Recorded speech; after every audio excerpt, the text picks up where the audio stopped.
Je suis Julien Chopin, l'un des 3 architectes d'Encore Heureux. Donc nous sommes commissaires du pavillon français de la 16e exposition internationale d'architecture de Venise. Donc, nous avons souhaité intituler ce pavillon français Lieu infini, avec une question simple qu'on pose aux architectes et aux visiteurs de la Biennale, qui est: faut-il construire des bâtiments ou des lieux ?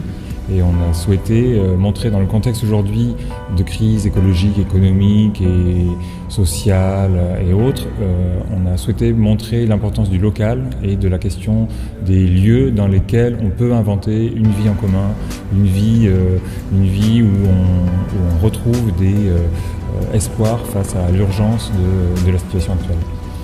Donc on a souhaité proposer 10 lieux qu'on a rencontrés dans nos vies d'architectes. Donc ce sont souvent des bâtiments existants, c'était souvent des délaissés et qui ont été réinvestis petit à petit avec une communauté d'acteurs souvent très élargie, complexe, dans le temps, et qui ont démontré qu'on pouvait faire de l'architecture pas à pas, en marchant, incrémentale, avec l'implication de la société civile, et c'est le message qu'on souhaite porter ici à la Biennale de Venise.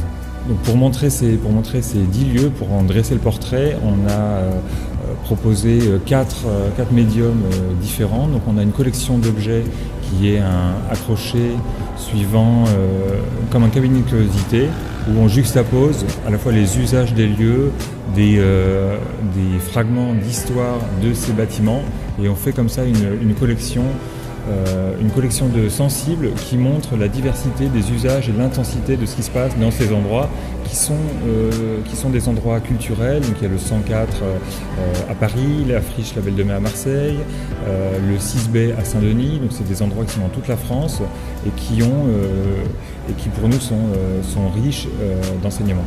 Donc ce cabinet de curiosité, ensuite des grandes maquettes coupes au 50e qui sont réalisées tout en bois, dans lesquelles on a des inserts de captation vidéo, où c'est la vie réelle qui se retrouve dans la maquette. Donc c'est une façon pour nous de pointer et de montrer l'attention sur ce qui se passe dans ces bâtiments, le contenu en lien avec le contenant. Et enfin, on a une frise chronologique dessinée par Joran Garner qui permet de comprendre en quoi ces bâtiments sont des lieux infinis, c'est-à-dire des lieux où les choses se réinventent sans cesse, et ils ont une longue histoire, ils survivent des fois à la vie humaine, et ils sont repris par d'autres, et encore et encore.